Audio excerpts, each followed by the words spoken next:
Welcome to Mirror TV, our high school football edition. I'm Neil Rudel, joined as usual by Michael Boytim. And Mike, here we are, heading to week number 3 already. It's starting to move pretty quickly. Yeah. Let's start out with Hollidaysburg State College, a pair of undefeated teams. Both been pretty impressive so far.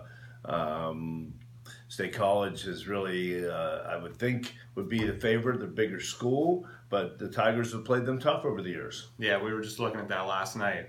According to Max Preps, State College has 124 players on their roster. So obviously it'll be a big test for Hollidaysburg. But, this is a team that looked great against Altoona. They've put up tons of points so far this year. Now, one concern is last week against Mifflin County, they jumped out to a big lead, maybe, feeling a little bit confident and had a little bit of a letdown where Mifflin County got back into that game and scored some points. Their defense is going to have to play a little bit better against State College because State College has a ton of weapons and can score from anywhere on the field. Yeah, they have the Ellis kid that's going to Penn State. Joe Nastassi's son is on the team, although I know he was injured in the first game, so I'm not sure what his status, but I remember watching State College.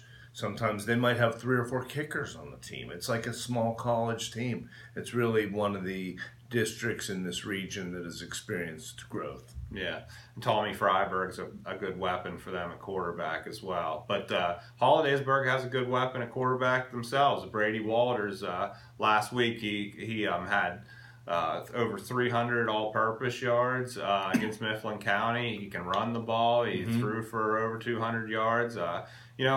Hollidaysburg should be able to score some points and make this a shootout. Homer Delatre has been very impressive, I think, since he's taken the job at Hollidaysburg. And you're right.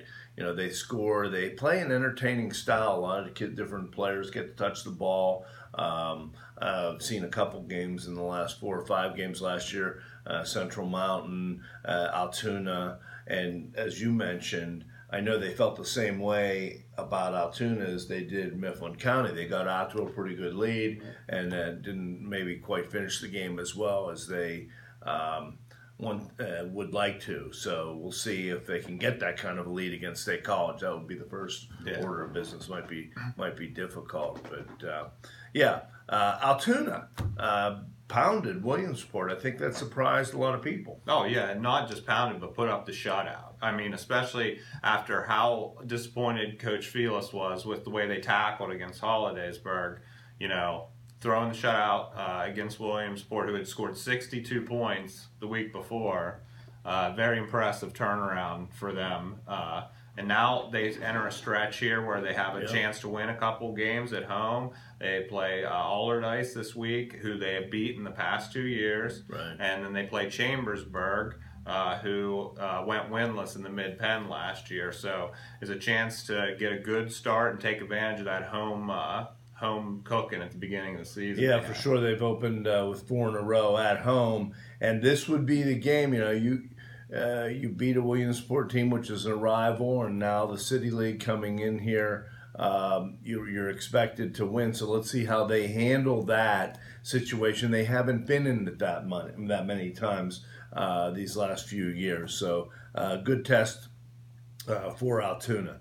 BG, really the one-sided loss last week to Westmont. Westmont didn't pass the ball at all. Did not, and that's something that Coach Wheeler expected. He says he told me that Westmont runs about three or four plays, and they just couldn't stop their running game, and they couldn't really get anything going on offense, and that's something that Coach Wheeler's concerned about. And I asked him, I said, how's your team going to respond? They haven't lost a regular season game since 2013, and he said, it's our job as coaches to make sure that we can respond to this, but it's a little bit of a question because they have a lot of new players, and until these guys get comfortable with each other, it might be a growing period here for Bishop Guilfoyle. And plus, let's face it, BG went on a 59-game win streak and really pounded a lot of teams.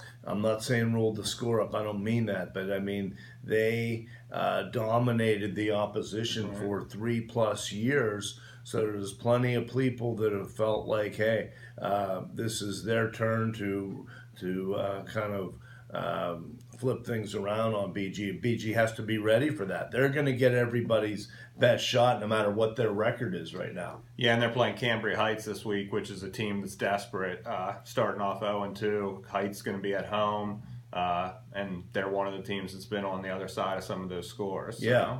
And they were upset in the first game. Most of our guys in our Fearless forecast picked Heights week one. And so Cambria knocked them off. Yeah, so Jared Lewis, Yep. up at Cambria Heights, he's restored some competitiveness to that program. I'm sure they'll be eager to try to get a win.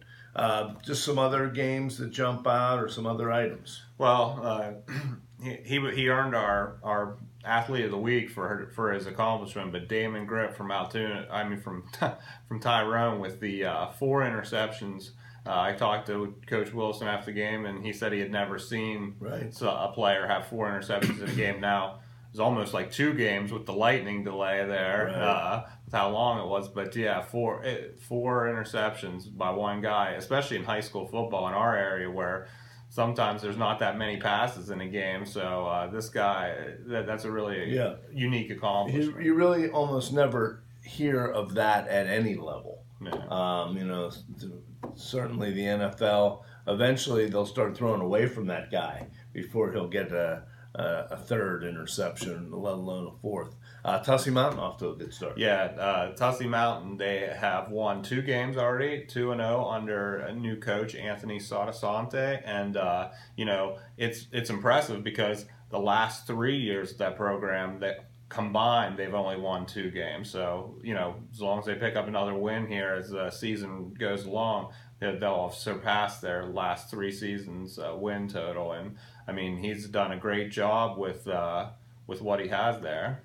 And speaking of great jobs, our Mirror Sports Department continues to carry the torch for high school sports. Last week, really challenging situation with lightning. Games were delayed. Really makes a very tough order to get the paper out on time, let alone to have it looking as good as it has. So we appreciate the efforts here, and we appreciate your efforts in going to pick our paper up for sure on Saturdays and every day. And want to thank Gary Baranick, who is our videographer, and Mike Boytim. I'm Neil Rudel saying thank you for watching, and we'll see you next week.